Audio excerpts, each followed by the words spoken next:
Let's bring in Fox News contributor Joe Concha to talk about the messaging around these protests. And, Joe, I was looking at our list of elements. We call them elements when we have a soundbite or we read something. I was looking at the list of elements, looking for the strong statement from the Biden White House to these protests. Unfortunately, I don't see that right there. I can't call anything up because nothing exists. On the other side, former President Trump, mere seconds ago, putting out this statement, quote, "The violence has to stop immediately. Weak and ineffective leadership at colleges and universities must be replaced and fast. Anti-Semitism cannot be allowed to fester. It must be stopped quickly and effectively."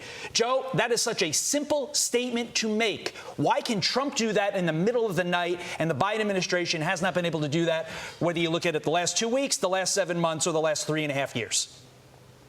And Todd, I'll answer your question with a question. What are the chances that the sitting president of the United States, Joe Biden, is even awake right now, is even watching what's going on and monitoring what's going on as far as these protests are concerned that have gone out of control? And once again, we are seeing the huge difference between Donald Trump and Joe Biden. The former president, an odds-on favorite to be the next president, has been making definitive statements in support of Israel, in support of the NYPD, in support of law enforcement in general, and against these protesters, some of whom are bought and paid for outside agitators or brainwashed students, thanks to a decidedly liberal and woke faculty at places like UCLA or Columbia or everywhere else in between. The question is, from a political perspective, what do you think the Democratic National Convention is going to look like this summer in Chicago? Because it's going to make the 1968 Democratic National Convention look like Disney World. And it could be a decisive moment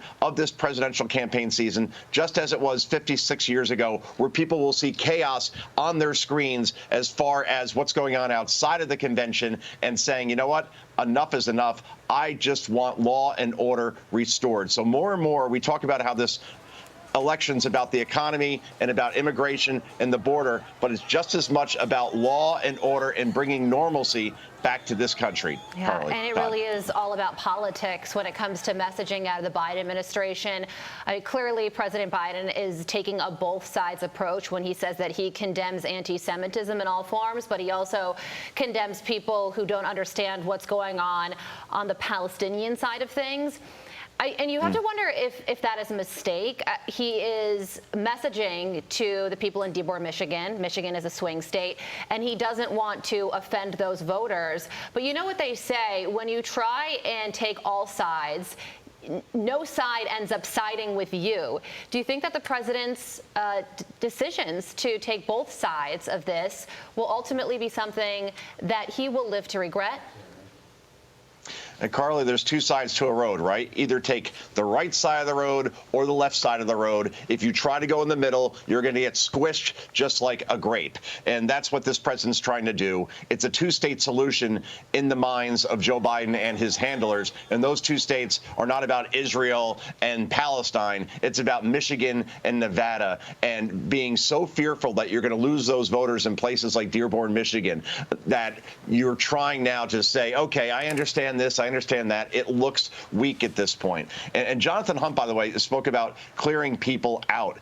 And what that should mean definitively is to expel these students who have engaged in this violent and destructive behavior, and these outside agitators should be jailed. It's really that simple. We saw what's happening in Florida, at the University of Florida, for example, the Gators. And the statement that school put out that said, you know what, we're not dealing with children here. This isn't daycare. If you act this way, you will be removed from campus. It's that simple. So we're not seeing any images out of the University of Florida in Gainesville, for example, because that's the way you got to handle these things.